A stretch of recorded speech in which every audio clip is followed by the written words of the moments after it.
in this context. There's no disrespect. So when I bust my rhyme, you break your necks. We got 5 minutes for us to disconnect from all intellect and let the rhythm affect. Not to lose our inhibition, follow your intuition, free your inner soul and break away from tradition. Cause when we be out, girl, it's pulling we out. You wouldn't believe how we wow shit out. We burn it till it's burned out, turn it till it's turned out. Act up from northwest, east side. Everybody, let's get into it. Get stupid, get retarded, get retarded, get retarded. Let's get retarded. Let's get retarded in here. Let's get retarded. Let's get retarded in here. Let's get retarded. Let's get retarded. All right. Let's bring it down a little bit. Hello, ladies and gentlemen. Welcome to another episode of the AfroMattt Show. This episode number 201. Finally broke through that 200 barrier. That is a lot of episodes and a lot of evidence to sift through. This is what is this? This is on time. It's Tuesday. I like to record these on Tuesday because I work from home on Tuesday, and I'm not working right now. We're recording this at 6 p.m., but it's peaceful. I don't have to go through the commute. I've been getting some work done on the house. I know no one cares, but we just finished painting, and honestly, it kind of feels like I've been in kind of like Minecraft Steve mode recently. I was just hammering and like building a fence. I've never really thought about building a fence before, but I mean, I didn't really build the fence. The fence was pretty. It was like bones. The bones were there. I just had to like hammer shit. It was pretty fun. I can see how people would get into that as their like thing, and job, but it was interesting. And now I bought a sapling. I bought a sapling for a willow tree, or something like that. And now it's in the ground. A tree is now in the ground in my backyard. So it's like, it is. It's fun. It is like Minecraft mode. Although I'm like legit buying cobblestone blocks, loading them up in my like 4-door sedan, like 4 bags of. My car is like riding on its back wheels with like just pebbles, rocks. It's bad, but yeah. I mean, it's been a week. It is yeah. Let's get into the news. I mean, I was thinking about playing Kanye's new song to start off the podcast as a meme, as a joke, ironically playing Kanye's new song. I don't agree with anything in Kanye's new song. If you guys have been keeping up with Kanye, keeping up with the Kardashians, keeping up with Kanye, he is well, guys, he's been gone for a long time. But he posted a video of him showing off his new drip, which just so happened to be clan robes, like full clan robes, like the white hood and the whole robe, and a iced out swash, like a swastika. So he's got an iced out swash and he's got clan robes. So that's his drip that he's rocking. Kanye's always ahead of the curve on merch and on fashion. I don't think this is kind of the new wave. And I don't really know what his end game is. Like, I don't know what his end game might be.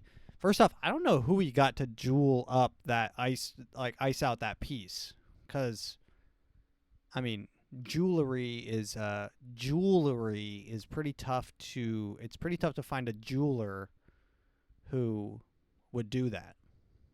I feel like to ice out a swash would be kind of crazy. So yeah, I mean, he's been tweeting some crazy shit. I mean, I talked about it last episode, but he said, some crazy shit. But this new song, I'm only gonna play a snippet of it because it's crazy to think about Kanye. And guys, I recently took I went on probably a 4-hour car ride, and I did listen to Kanye West almost the entire ride. The crazy thing about Kanye West is he's such a great artist, You can just type in on Spotify Kanye West, press shuffle, and every single song is a hit. It's almost more impressive than the Beatles. Any Kanye song is a banger. I went for like probably a 3-hour drive and didn't run into a single song that I had to skip. I actually didn't even run into a single song I didn't know. Like how like 3 hours back to back to back bangers. And then, you know, it's at maybe the tail end of his career and he's dropping this. This is his new snippet. This isn't fully released yet, so you know, do with that what you will. I mean, I think he had it up on his Twitter, but he took it down. I don't know why he would want to take it down. Maybe it got banned because it's a little bit wild. But here, let's play it right here. All right, here it is, guys. Once again, content warning, trigger warning, N-word warning. Yeah, this song is wild, but just a snippet. The song, maybe the song of the summer. She wanna hop in a Rari. If you drive by someone and they're playing this, they are. She wanna hop in a Rari. Just listen to the lyrics. I see that look in her eyes. She wanna hop in a ride. I said, are you ready to die? I said, are you ready to die? They telling me that I'm a bully. I'm anti-Semitic fully. All right, I'm gonna pause it right there. They're saying that I am a bully. I am anti-Semitic fully. So first off, crazy bar. Crazy to write that down and say, yeah, this shit is it. This is it. This is what's up. So off to a wild start. They saying I'm acting like Hitler, but how am I acting like Hitler when I'm a fucking... Okay, well, I'm going to pause it right there. Because he's saying, how can I be like Hitler when I am a... and he's dropping very hard R. Maybe the hardest R of all time. So I'm gonna stop the song. If that's kind of an indication of the rest of his album, yeah, I don't know. But guys, thoughts and prayers. Send out all the love in the world to Kanye West. I mean, hopefully he can, come back to home base. He's out there right now, and he's just he's drifting. He's got no one. You guys got to imagine how scary it must be for he has no one he can trust. Every single person he talks to thinks that he's a genius. Well, I mean, first off, he is a genius. So, but when you're that famous and that like rich and successful, you've got to like when you talk to anyone you talk to, you have to. There's like a thought in your head that's probably saying, this person is using me. This person just wants to use me to progress their career. They're not actually interested in what I have to say. They're not my friend. They don't actually want to hang out. These are the thoughts that would be going through my head all the time if I was as rich. I mean, and he's got no one. His mom was his only friend, and she died. It's sad. It's tragic. It is the tragedy of Kanye West is crazy to see play out before us. But I mean, maybe we get some banger music. I mean, if his album is the album of the summer, that's like the cap on a poetic journey of his, like a hero's journey. Maybe it's like anti-hero. I don't know. Let's go into the news, guys. I really don't even care about the news anymore. I don't even know how to say it. I've become disillusioned. Uninterested, bored. Honestly, everything I see is mostly cringe. Like, it's kind of rare that I don't really even keep up with what's going on out there, but I see tariffs. I mean, people are sending me stuff about tariffs and stuff like this. Guys, the only thing I'm interested in is the JFK files and Jeffrey Epstein. And so far, they've done a lot of talking. I mean, this Pam Bondi bitch, she has said, she's like, I have the Jeffrey Epstein files on my desk. I have them on my desk. I'm looking at them right now. And then all of a sudden, she's like, I'm mad. They had her on Fox News, and this is what she said. Let me see if I can find this. Our research at McCullough Foundation. No, it's not this one. Let me get your take on something else, which a lot of I don't have I don't have the video because I could not find the video. I think it was scrubbed from the internet, but I do have the audio clip. So this is the audio. people were emailing me about and talking to me about when they heard that you were coming on the show. The MAGA group. This is Pam Bondi on one of the Fox News ladies, and they're talking about the Jeffrey Epstein stuff. Group is mad that they don't know more about the Epstein files. The MAGA group is mad that they don't know more about the January 6th investigation. Are you going to give us any more information on these two issues? Sure. And first to the Epstein, I'm mad that I didn't have more information on Epstein. I was given 200 pages of documents. I've asked Director Patel. I redacted everything. He came in after that, of course. I had asked for those documents prior to Cash coming in. Cash is going to get me all the information. I've asked him to find out why I didn't receive all those documents and he didn't receive all those documents. We've now found out, of course, that they were in New York. We've received truckload of documents of evidence. Guys, we got truckloads. And Cash is going to give me a...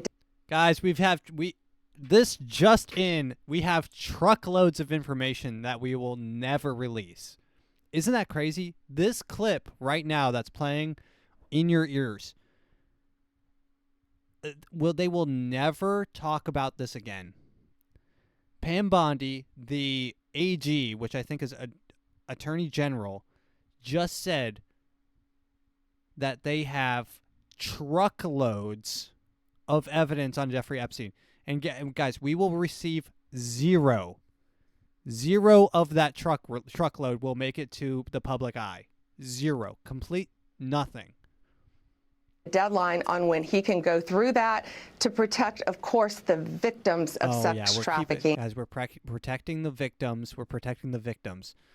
Yeah, and guys, we do want to protect the victims, but I'm going to be honest. I don't know how to put this because the victims should be protected, definitely, but every single name that is not someone who's a victim should be unredacted.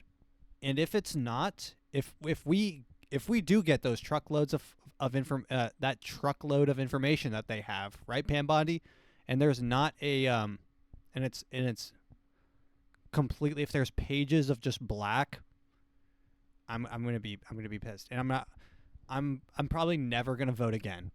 If we don't get any information, I'm never voting again. Never. Who are wrapped into this, and he's going to give me a deadline on when he can get this, and we will get out as much as we can as fast. Guys, 2 weeks. Guys, just wait 2 weeks. 2 more weeks. Guys, just wait 2 more weeks. We will have your information. We know you want it. We know that's what we ran on. We ran on, we're going to get you the JFK files. We're going to get you the Epstein files. Like, we kept on saying this. Cash Patel, he's like, yeah, we want to release this stuff. If they don't, I'm telling you this right now, I mean, it's over. How do I say this? Like, my confidence in anything will dip to 0 if we receive 0 information. I'll even take release like another angle of the JFK video and I'll be happy. Like, that's a pretty bare minimum to reach. Like, there's a video, there's a girl who's literally filming in the background of the Vitruver film or whatever. Where's her video? Where's that video? No one's ever seen it. No one's ever seen it. It's, and I said it last time, I'm not going to say it this time, but the reason we will probably never get them is because of the Brazilians. The Brazilians who don't want to be implicated in all that stuff. So it is what it is. let's continue on with the news. This has been such a shit week for news. I mean, holy fuck, this is bad. I mean, like look at this. They're selling Teslas. Look at like this. Well, I'm gonna buy. This is Elon Musk, and guys. First off, I hate this guy. I hate this guy. Elon Musk needs to go away, and fast. He is, and it's dangerous because you're like, oh, he's saving us so much money, which I like. I like the Doge thing. I like, $4 billion saved from not spending it on trans kids, whatever, in Ethiopia. That stuff is dope. That stuff is cool, but having to see Elon Musk more than once a month is killing me, guys. It's killing me. I hate this guy. I don't want to hear him. I don't want to see him do his like autistic jumps or like his weird little Elon Musk has Donald Trump like hawking Teslas on the White House floor, like on the White House lawn. There's a Tesla on the White House lawn and they're having like a press conference. What are they doing? And I'm going to buy because, number one, it's a great product, as good as it Yeah, Donald Trump said he's buying this Tesla. because, number one, it's a great product. Number one, it's a great product. And number two, because this man has devoted his energy and his life to doing this. I think he's been treated very unfairly by a very small group of people. People are terrorizing his trucks. I just want people to know that you can't be penalized for being a patriot, and he's a great patriot. And he's also done an incredible job with Tesla and Tesla. Yo, guys, we're dropping hard R's on Tesla now. Tesla. He started up in the last 30 years. It's been successful. I don't think so. Let's run that Tesla back real quick. It's a car company started up with an incredible job with Tesla and I mean nobody else. Yeah, Tesla is has wild. A car company started up in the last 30 years. It's been successful. Tesla. I don't think so. That sounds not like only a successful, but slur. super successful. Tesla. Because he's able to find billions and billions and billions of dollars of fraud and waste and all of the things. I mean, Elon Musk is I mean, I told my dad this. My dad's like kind of ride or die for Elon Musk. Elon Musk is evil. First off, he's a billionaire. In order to be a billionaire, and I truly believe this is one of the things that I'm like kind of like a libtard on. I put libtard in heavy quotations because this should be everyone's stance. If you hoard up to $1 billion, I mean you're crazy. That's $1 billion. You can't even spend that. If you spent $1,000 a day for the rest of your life, you wouldn't even be able to spend it all. $1,000 a day, guys. I spend $1,000 in a month, probably like in expenses. Like that would keep me alive for so long. But these people, $1,000 is nothing to them. $1,000 to $1 billion is less than what it was at a tenth of a penny or something like that. Wait, 1, 2, 3. So the 3 zeros. That's $1 million. That's $1 to a millionaire, I guess, right? Which is, if you have $1,000, then that's 1, 2, 3, 1, 2, 3. So that's 1/100,000th of a penny. So, it's I mean, it's no good. Elon Musk is a bad person. He's a globalist. He's a I mean, his whole idea is transhumanist.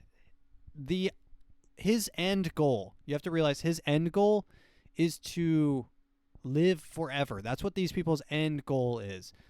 I mean, he's trying to like put Neuralink in his brain to become faster and outpace regular humans. These people don't think that we're really even people. If you don't have $1 billion, you're not a real person. You don't get to go to Mars when the world is burning, right? Like when billionaires have harvested everything and squeezed everything they can out of the surface of the earth, you don't get the chip, right? People like us, we don't get the chip. We don't get to genetically modify our children so that they can have a successful life, right? These are things that Elon Musk wants. He wants your kid isn't going to get the chip, and your kid isn't going to get the job because he doesn't have the chip. That's the kind of future that Elon Musk is that he salivates for. It's Elon Musk's wet dream for there to be, for every single person to just be a pod, to just be in a Tesla that actually, that they're in a Tesla but that locks from the outside, and they just drive around and harvest like the body warmth energy from the person. That's his dream goal. Of course, I'm being a little bit hyperbolic, but I don't trust Elon as far as I can throw him, and I'm gonna be honest, that's not far, because that dude it looks he looks weird. I mean, he's got like a huge barrel chest. Have you seen him? He looks like a Cybertruck. But I sent my dad pictures of Elon Musk when he wore like a Satanist armor suit. Satanist armor.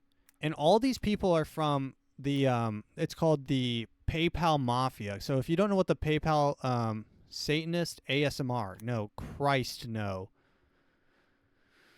Holy shit, get this off my screen. I don't want Satanist ASMR. I want Elon armor.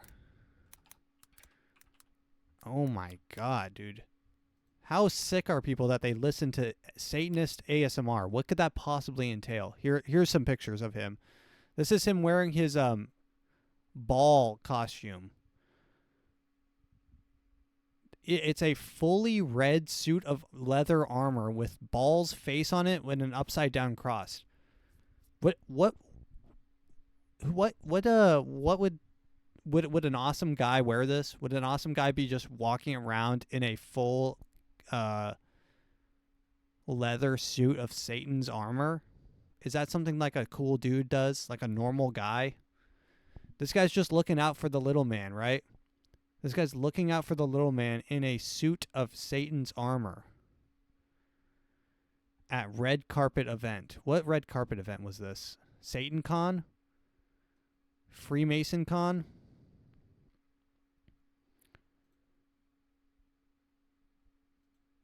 I mean, it's no good. This is not good. It's a Heidi Klum. It was at Heidi Klum's costume party. So, I mean, like, if you're ride or die for Elon, you're going to be disappointed. These people switch on a dime. They're parasites who will go to who has the money and who will give them the money, and who's in power, right? First, like Zuckerberg is a perfect example. Zuckerberg was like heavy lib, and actually is still heavy lib. He's like he was taking direct instruction from the CIA to block information about Hunter Biden's laptop during the election, which is like almost direct election interference, so that Biden would win. And now Trump won. Mark Zuckerberg is now like a purple jiu-jitsu black belt talking with Joe Rogan on his podcast about bow hunting. Joe Rogan called him out. Joe Rogan literally called Mark Zuckerberg out, and he's like, "What kind of bow do you use?" And he's like, "Oh shit, yeah, I use a big bow. It's a really bow. I forgot the brand though. I forgot the brand." Like, these guys are so fake. They don't have any morals. They don't have any.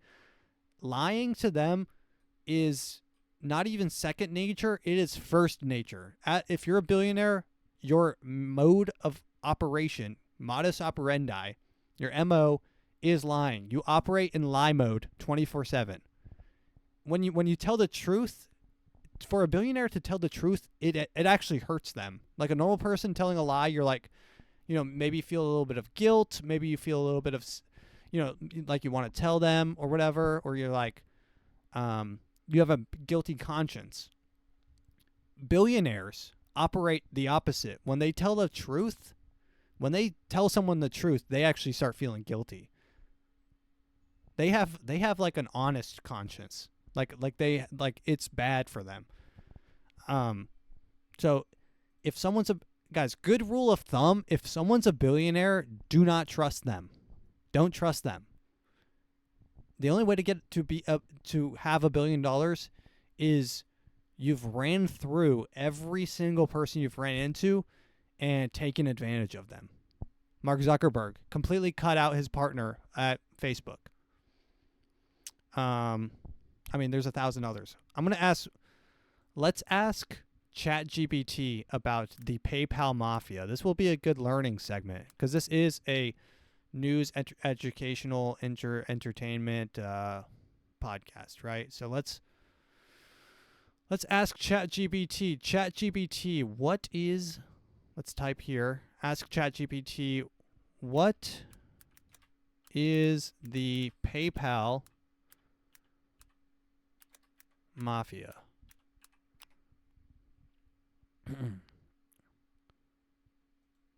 Okay, it's making me sign in. God damn it. Okay, 1 second. All right. The PayPal Mafia refers to a group of former PayPal employees and founders who went on to create and fund some of the most successful tech companies in Silicon Valley. After PayPal was sold to eBay in 2002, many of its key members became influential entrepreneurs and investors. So this is So if you think about the PayPal Mafia, they're a group of people that first invented PayPal, and they're a tight-knit group, and everything that they radiate and go and affect are companies that are now linked, if that makes sense, through their past of being in the PayPal Mafia. Some notable members and their achievements include Elon Musk, co-founder of Tesla, SpaceX, Neuralink, and the Boring Company.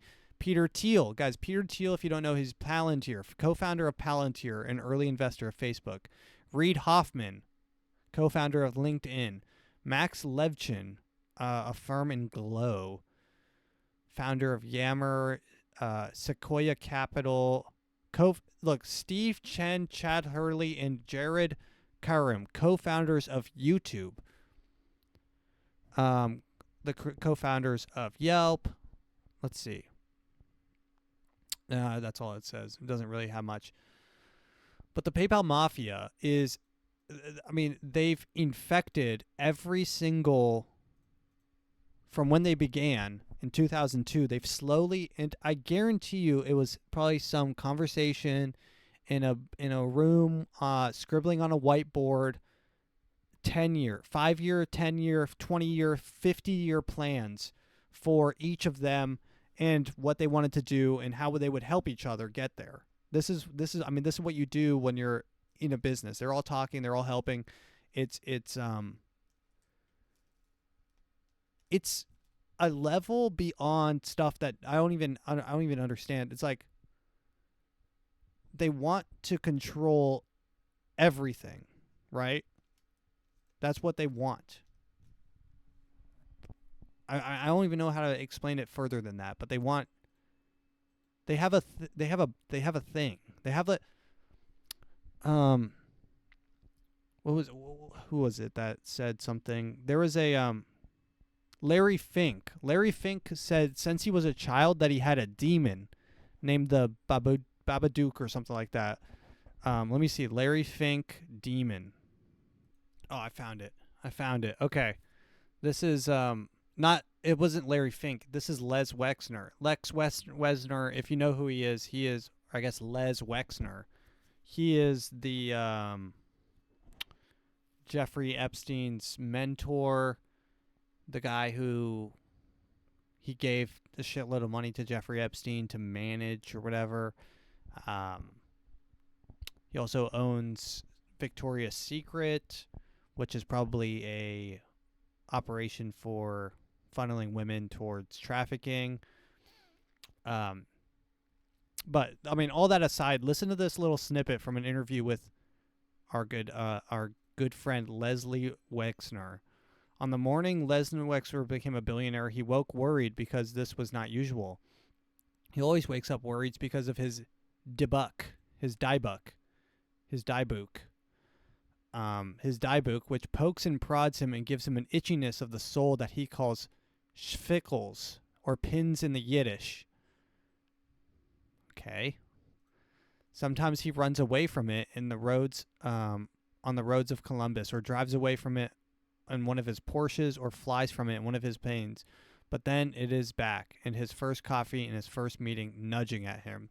So he might be being metaphorical, but he says that he has a demon called the debuk that prods him to make more money. He says, a disembodied human spirit that, because of his former sins, wanders restlessly until it finds a haven in the body of a living person. So it is a real thing. It's translated in English as demon. So I mean, these guys are literally possessed by a demonic urge of want, of endless want. And need. They need more. There's nothing more. There's nothing that will satisfy them. They're an endless a hole. He told the New York Magazine that his diebook makes him wander from house to house, wanting more and more, and swallowing companies larger than his own. In other words, it compels him to accumulate more money and more power with no end in sight. Wexner later described his diebook as part of his genius. Wexner further describes his diebook as being keeping him out of balance, emotionally stunted, and part of him, the precious, treasured boy son part, lagging behind the diebook.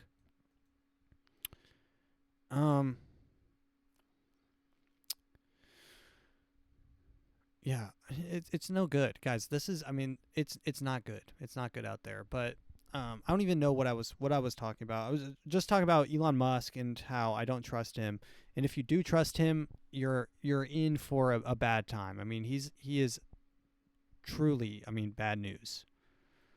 It's just so funny that he's selling Teslas like they're doing an advertisement at the White House for Tesla. Like, if you can understand the situation. That's not good. Oh, a long time. This is actually interesting news.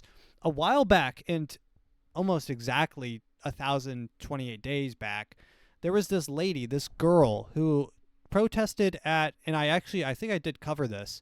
This girl protested at a tennis court, and she wore a shirt that says, "We have 1,028 days left." We have 1,028 days left. This was on June 2022.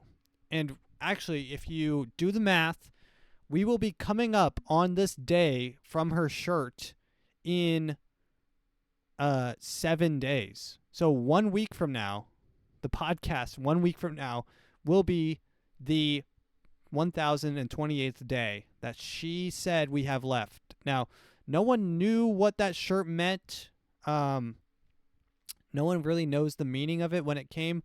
And I saw this. I'm like, I saw it pop back up. And, you know, some of these things have esoteric meanings. I mean, who knows what this lady knows what's going to happen next week. But I always do like to keep my eye on these things. So, guys, keep an eye out for the 25th of March. We will apparently that's our time's up. Our time is up then. God, if only this girl knew. 2022, 1,028 days. What does she know? That is an oddly specific number. Something bad might happen. I just get the willies when this type of stuff happens. I'm not superstitious, but this kind of stuff is weird. Like when people have weird, it's an omen. It's definitely a bad omen. What does her shirt say? Does she say something around her shirt? I think it's in German or some shit. But yeah, they stopped this thing and said, which is Thursday, March 27th, 2025. So we're actually here. It's a Thursday. It's next Thursday. Not this Thursday, but next Thursday, March 27th. So guys, keep your eyes, keep your ears out. We're closing in on that day. All right, let's talk about this. I mean, guys, it's been a bad week. Just like negative news all around. This guy, Mohammed Khalil, the Colombian protester arrested by ICE and facing deportation. This is an interesting situation, and it is delicate because this guy there's a lot of aspects to this that are a little bit odd. First off, I don't agree with the whole ICE raids. I think the most important thing would probably be to keep people from coming in currently. Like, that should be top priority, is like lock down the border so that no more drugs really kind of get in. And I know that they're not just getting here from the border. They're coming in on ships, and probably the art market has a lot to do with it, guys. I think that this will probably come out in like probably 5 years, but the art market, that's why they're buying these things for $20 million. They're buying the actual painting for $20,000 and then getting an extra $2 million worth of drugs, right? And then they're reselling it. The thing with art, and this is I read this somewhere on the Panama Canal or something like that. Art is one of the things that you don't have to have inspected when you export or import it. So with valuable art, priceless art and artifacts and stuff like that. So if you're sending like a Jackson Pollock, they don't open it because apparently I guess you can't trust just anyone to open a Jackson Pollock or a precious Van Gogh. So you can ship that on a shipping container packed with packing peanuts or methamphetamines, whatever you want. And I guess that can just get shipped for free. And also when you sell art and when you keep art, I don't think you have to pay any like capital gains tax or anything on it.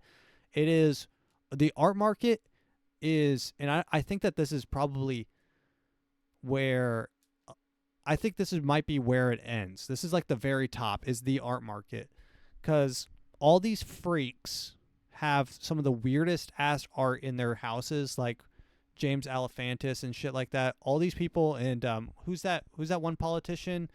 I forgot what his name is, but he is he's got all this weird ass fucking creepy art in his household with like kids and like weird, like it's bad. It is very bad, the situation with art and these freaks, these people, and like just something to do with art.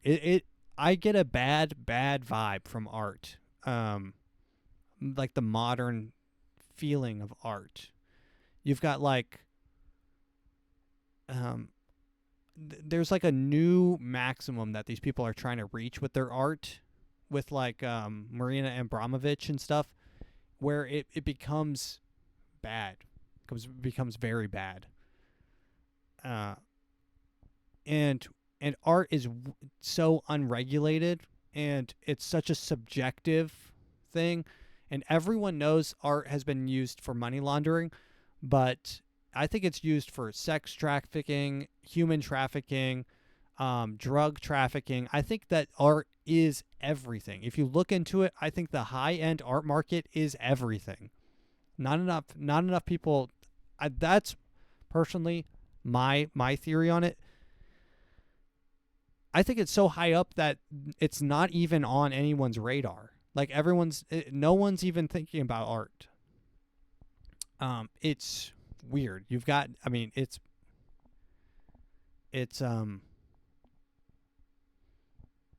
just such a weird situation. I mean, it's the only thing you can store wealth the size of a house on a piece of paper that you can place on a wall. That's just like good use of real estate. You can store the value of a house on the wall of your house. Like, think about that. If you buy a $200,000 painting, these millionaires put that on the wall at their $1 million house. That's an investment. That's like storing it. And also with the art, you can store, like, when you store it, you don't have to do anything. You don't have to pay any taxes like a house or anything like that. You don't have to pay property tax on it. It just sits in a warehouse and accrues wealth. Art, I don't know. Maybe I'll do a little bit of a deep dive on the art, the weird shit going on in art. But so yeah, this guy is Mahmoud Khalid. He is or Khalil. He was a guy who he goes to Columbia University, and he was doing some protests when they were doing their protest for Hamas. I guess they were doing an anti-Israel protest, which, guys, I'm all for.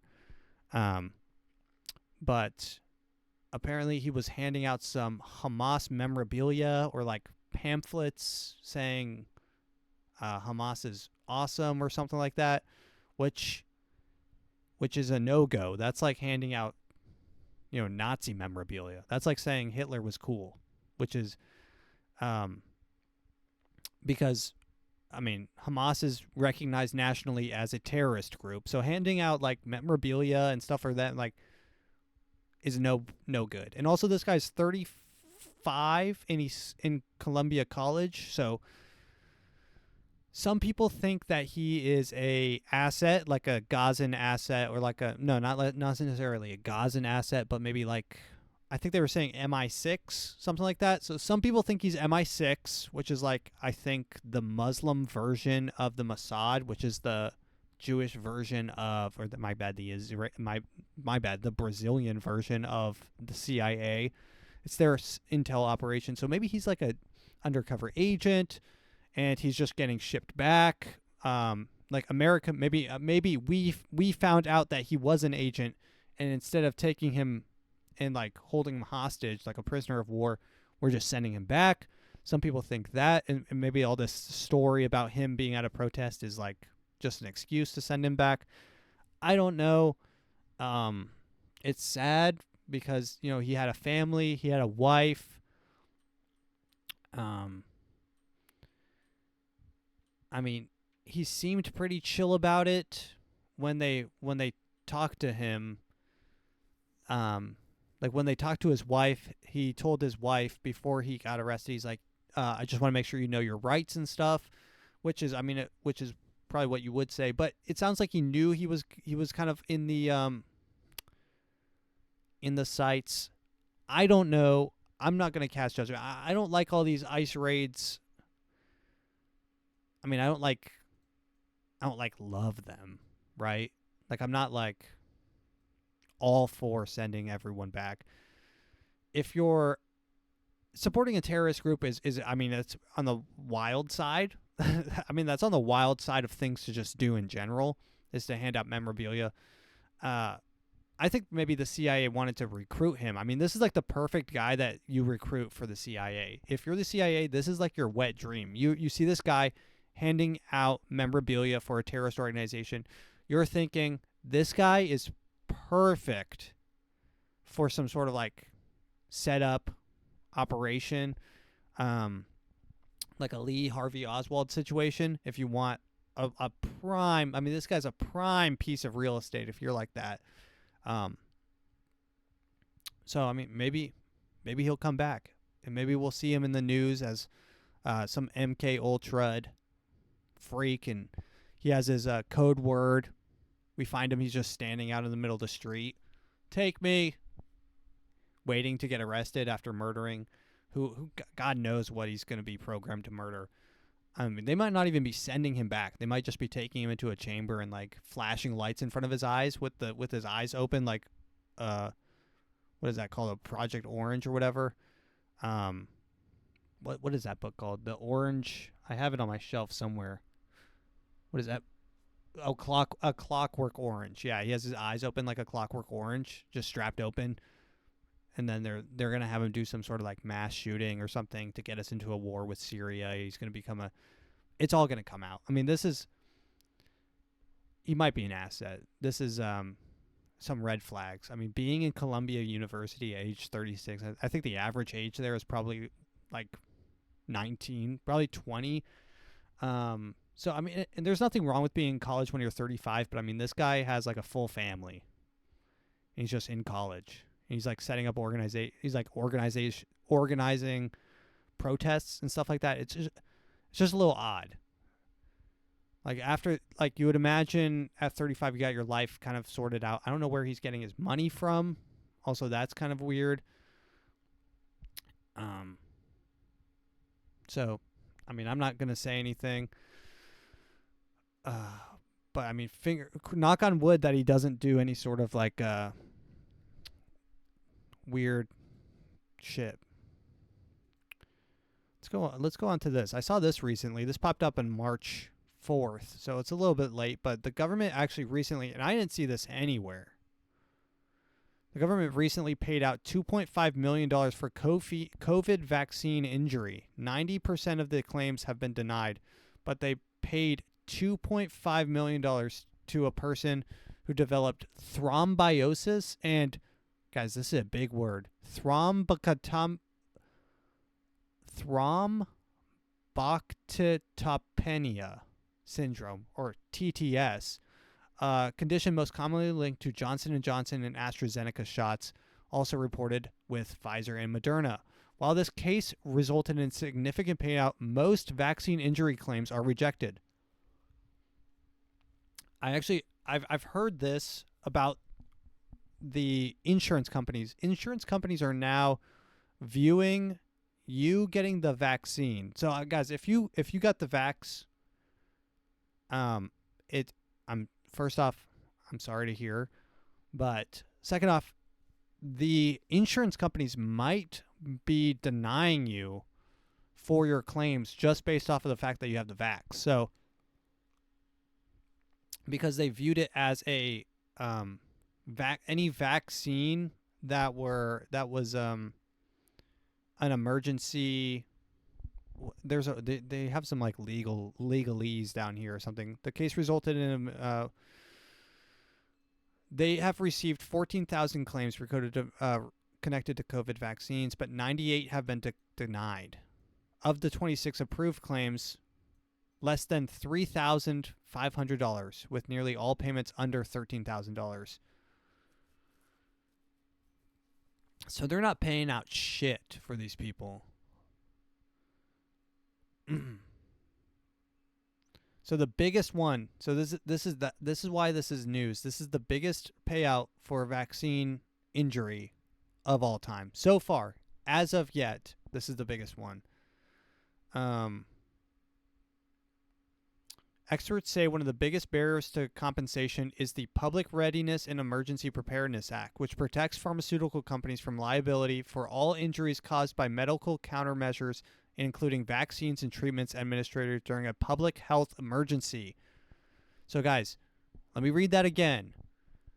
The Public Readiness and Emergency Preparedness, or PrEP Act, protects pharmaceutical companies from liability for all injuries caused by medical countermeasures, including vaccines and treatments administered during a public health emergency. So that means that these health insurance companies can start declining you, and actually probably they'll ask you, like when you're getting approved for like health insurance or life insurance or something, they ask like, how much do you smoke? How many drinks do you have? Because they're trying to determine risk, right? That's an insurance company is risk assessment. That's their job. How risky is it for you to drive a car? That's what car insurance is. Are you bad at driving a car? How many accidents have you had? Were they your fault or were they not your fault? How many tickets have you had? Stuff like that. That's what they're looking at. They're determining risk. So insurance companies are going to start asking you, and I guarantee you this will be if you're going to go for insurance sometime soon, this might come as a shock to you. They will ask if you're vaccinated. And for a lot of people, they'll say, "Oh, of course I am. Of course I am." They'll puff their chest out. "Of course I am." But insurance companies will see that, and it will raise red flags in their system. I guarantee you it. It is, they know, and this is why pharma companies are so evil. They know, the fact that they know that the vaccines that they administered are cause for a higher risk for you for health problems is evil. That's evil. And quite honestly, I didn't lose sleep over that guy that Luigi killed. Honestly, I haven't thought about him since. I think his name is Johnson or Johnston. Johnson something. I don't care. I know Luigi's name. I don't know your name, bozo. L. Dead. I didn't lose sleep over it. Anyone else lose? Hey guys, comment below if you lost sleep over that guy who died. I'm not saying that it was a good thing. I'm just saying, did you lose sleep over a insurance guy dying? I mean, is that the craziest thing to say? Is that going to get my YouTube channel taken down? Maybe. Will that get me flagged by CCTV? Is that going to hurt my credit score in the future, this video? Probably. My social credit score is going to go down after I say that.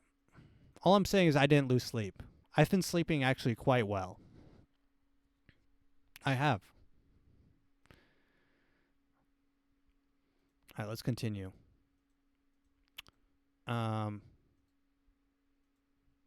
This is kind of interesting. This is the EU, the European Union, are getting kind of militaristic. So let's continue with this. Europe could Ursula. mobilize close to 800 billion euros of defense expenditures for a safe and resilient Europe. So the we will, EU, of course, continue work. The European Union are investing 800 billion. They said they can mobilize 800 billion dollars, or I guess euros, towards their defense, because they're realizing that they can't lean on America for defense budget. So they're pivoting. This is what we call a pivot. Working closely with our partners in NATO. This is a moment for Europe, and we are ready to step up. I'm pleased to welcome now. So, I mean, that $800 billion, is that what she said? Rearm Europe could mobilize close to 800 billion euros. 800 billion. Would that even put them close to what we spend on? I think we spend close to $1 trillion. Let me ask ChatGPT. How much does America spend on defense budget? I think we spend close to $1 trillion. It's probably ridiculous. We spent in 1 year we spent $850 billion. So they're scrounging together. All of Europe is scrounging together to pull up $800 billion, and we spend that a year. And they're trying to spend that over how many years? Of defense expenditures for a safe and resilient Europe. We will, of course, continue working closely with our partners in NATO. Yeah. So, guys, invest in Lockheed Martin, Raytheon. Those stocks will continue to go up. Oh, I did see this. I pulled this. I forgot this for the COVID thing. This is interesting. Our research at McCullough Foundation, Nick Hulsher, the lead, this strain of bird flu is different. This looks like it has actually come from serial passage research done at the USDA Poultry Research Laboratory in Athens, Georgia. Serial passage is when there's a... So we're now talking about the COVID pandemic coming from a lab, and now this poultry bird flu is also from a lab. Can we shut down the labs, please. Why are we gain of functioning all over the place? A blend of viral strains that's intentionally put, in this case, in a mallard duck. They were trying to see which strain would pass to the next mallard duck. And the mallard ducks are studied because their gullet is where the virus attaches, but it doesn't go into the lungs. And indeed, they found clade 23446 that looked like it transmitted. And sure enough, that's where the first cases were, around Athens, Georgia. Now, the unique aspect to this clade is that it was very mild in the mallard ducks. They could spread it all over in other migratory waterfowl. It quickly spread into mammals. We're now up to about 40 different species of mammals. And so what, the USDA and other public health officials have done, over the last several decades is what's called biosecurity. So biosecurity would be this idea that, well, if one chicken has bird flu, if we sterilize the whole farm, they won't get it again. Our research. Yeah, so biosecurity is that's the thing I was talking about in the last episode, where we sterilize the entire herd, which is pretty much, it's a bird holocaust. It's a chicken holocaust. So, but all this shit is, it's man-made. Everything that's happening, everything bad that's happening on the planet is from man. Man-made shit for no reason. There's no reason they had to be messing around with making COVID in a lab in Wuhan. Why? Why were they doing that in conjunction with Harvard University? Why? Why were they making... And it's been COVID-19 was 2019. It's been 6 years. And no one at the lab has been held responsible. I don't think. Not even they don't even have to go and talk to anyone at the main... They don't have to talk to anyone in front of cameras, or maybe get questioned by Congress. Did you know that you were releasing? Did you know when this released? Did you withhold information? Did you have a cure ready before it released? Why were you doing this? Did you follow proper procedure with protecting from leaks? Did you lie about the bat in the soup? Was that a lie? All this shit. Ask these, find the people at these labs, and maybe crucify them. Do we need to bring back crosses? Maybe. We need something biblical. We need biblical retribution for these people. Biblical. For the evil that's out there, we need biblical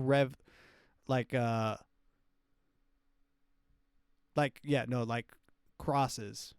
I think it was the Apostle Paul or something like that, but he wanted to be hung. He wanted to be on a cross, but upside down, because he didn't want to be seen as like Jesus. Maybe we do that to these people. Like Fauci, question him in front of Congress, and if he's found guilty, cross him. Crucify him. Yeah, hey guys, sometimes I just get into a flow. I'm in flow state right now, and when I'm in flow state, you don't know what I honestly, I don't know what I'm going to say. But I just said crucify Fauci, and honestly, I'm standing by it. I'm standing by that statement.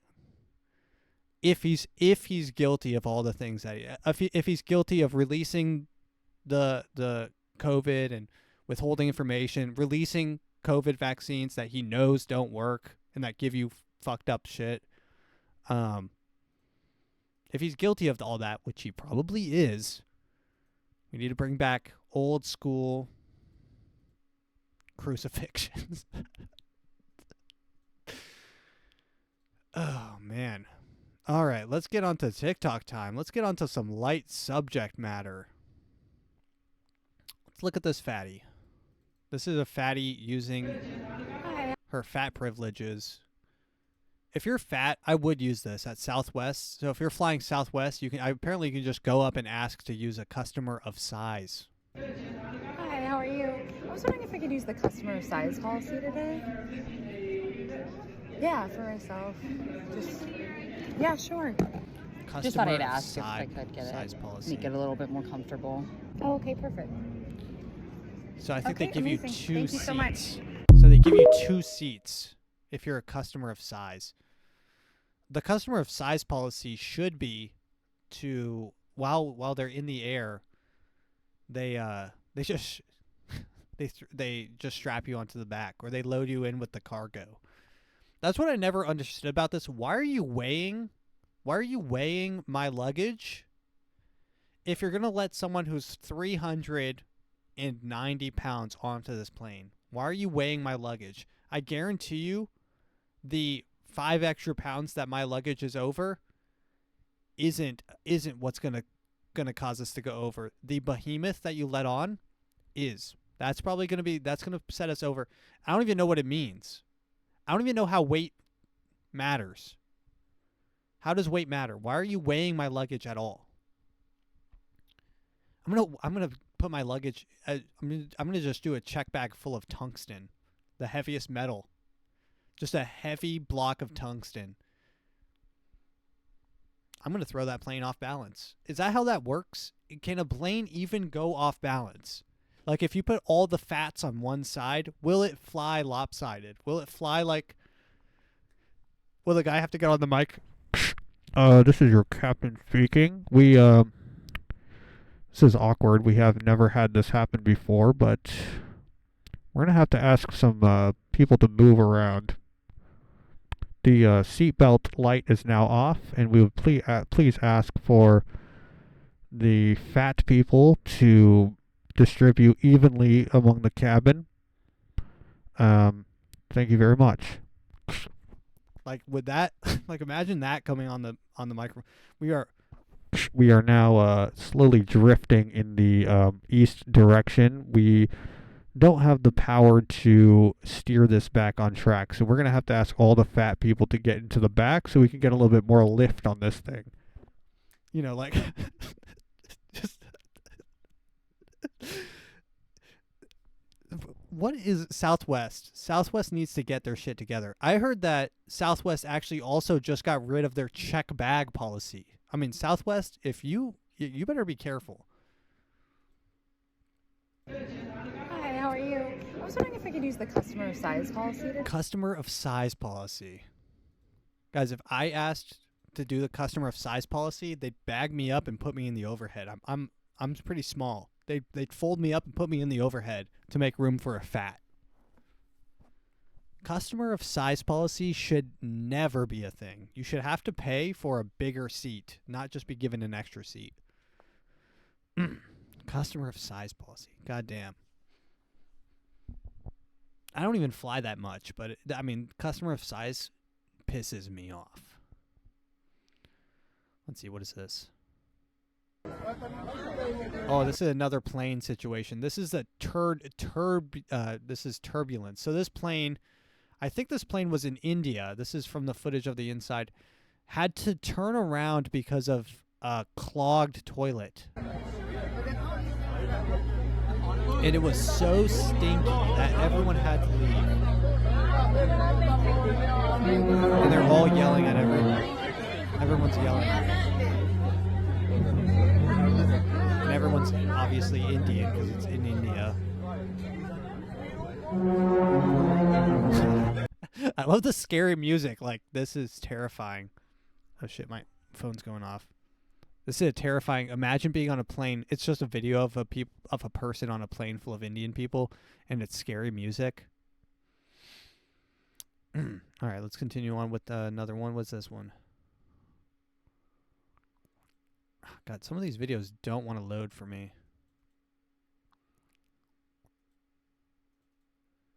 All right. I just got done with an 8-hour shift of DoorDash. This guy's a legend, by the way. This guy's a legend. This is what the American... This is how far we've come for the American dream. This is what... This is... and I think I heard this somewhere. The only thing left in the American dream that's attainable is preying on a disaster of some sort of like natural global disaster to level the playing field. That's what we're all kind of hoping for. And then everything, once we're forced to like feed and fend for ourselves and establish new communities, hopefully I get into a community, prove myself helpful to whoever runs that community, and I slowly, my family, that this is the only hope for several Americans.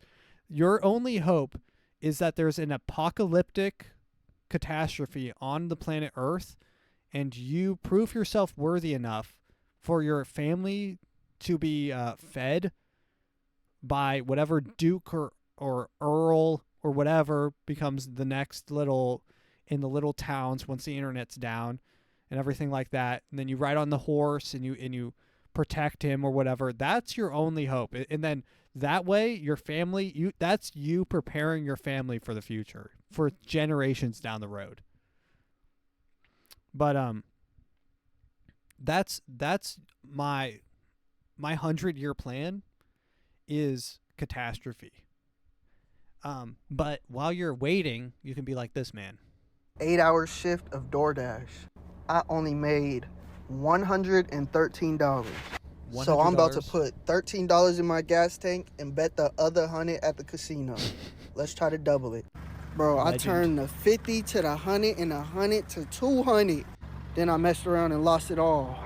Not all of it though. I kept 25 because I wasn't leaving that casino empty-handed. I think I'm about to make this a little series where I DoorDash the whole day and then I bet it all at the casino. Like, follow, and comment, and... Sounds like a nice little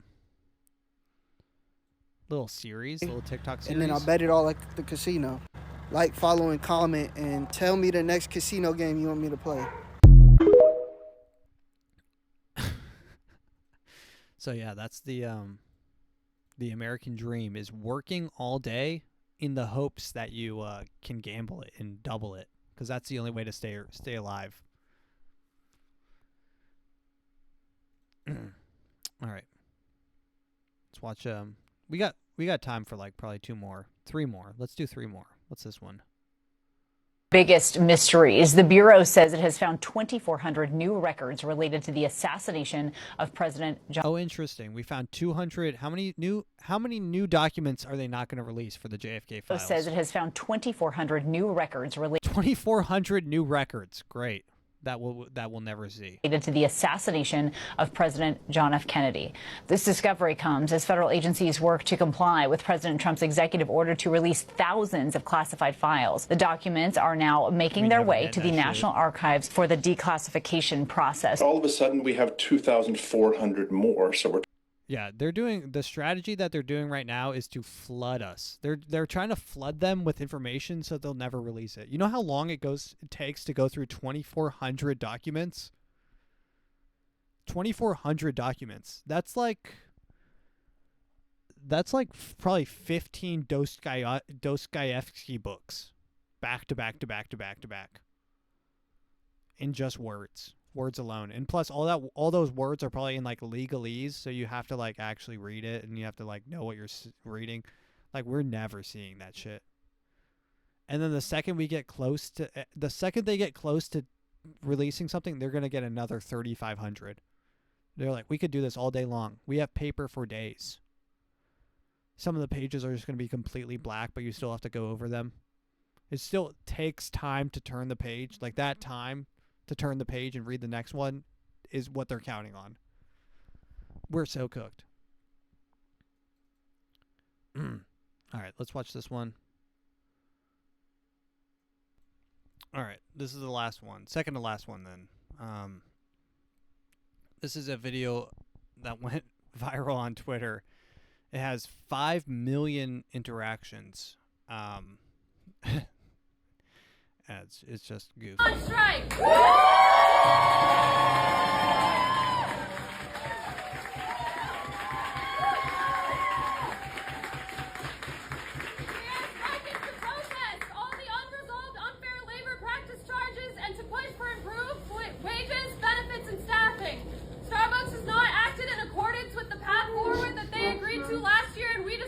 I mean, this is crazy. I'm like protesting at a Starbucks.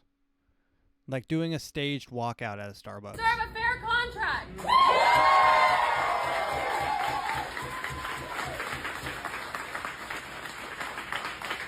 We ask now that you exit the lobby alongside the baristas. Thank you. You know how mad I would be if I was at the Starbucks? You know how pissed off I'm not. First off, I would be my first opinion would be, and I mean this with all, with no hate, or as the Black Eyed Peas, in this context, no disrespect, but just make the fucking latte. Just make the fucking latte. That's your job, and you're getting paid probably $15 for it, which already is, I mean, you're living good. You have a good job. You have a job. Guys, let's be honest. You have a job. So let's not be walking out. Okay. And then she's like, could we please ask all the customers? I'd be like, thank you. Hell no.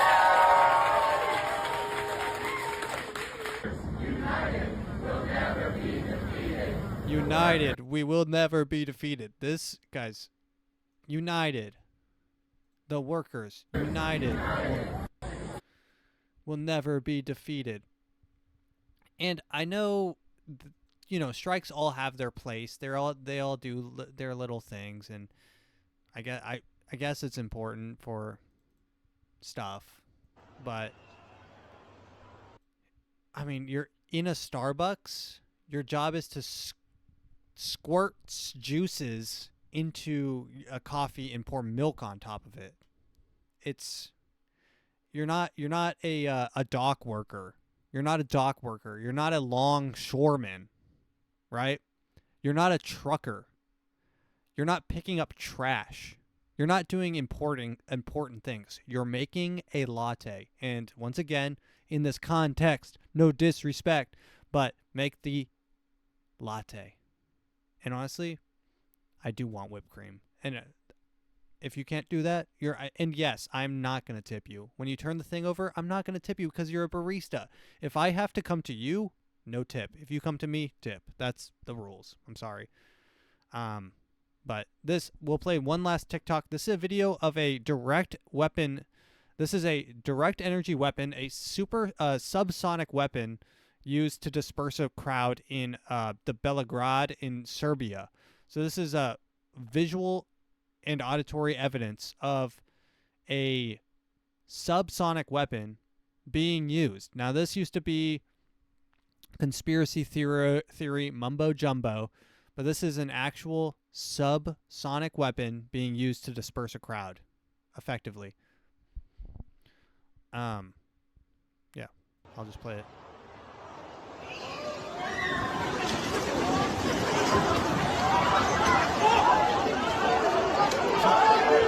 I'm not exactly too sure, and this is a bunch of different angles. I'm not exactly too sure how it works. I think that they're just shooting like a cone of audio down the street to make it sound like maybe a car's barreling for them, and everyone dodges outside of the street, and then that's what I think. But I don't exactly know how this works.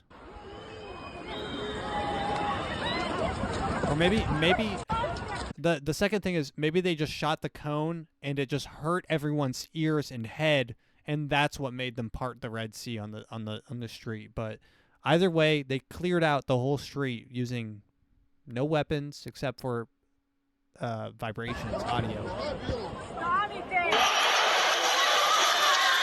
And it dispersed them fast. Like, look, this whole street was full, and now it's fully clear. And that's crazy. The subsonic weapon being used. Proof. And I'm sure the CIA is probably salivating. And if you think that's what Serbia has. Imagine what the United States has for dispersing crowds. I mean, it's probably ungodly. All right. We'll end it on this. Ladies and gentlemen, thank you for listening. If you enjoyed this episode, once again, please share with a friend. If you didn't, tell me why below. And thanks for listening. Goodbye. Let's have Cascadia play us out. This is good. This is good shit right here. If you're standing, just hit a little bit of a dance to this real quick. Joy. This is joy. Auditorial joy.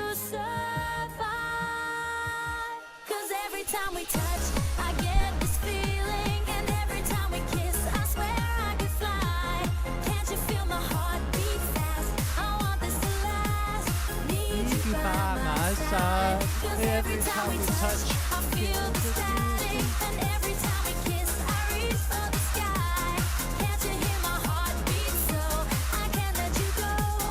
Want you in. All right, ladies and gentlemen, thank you.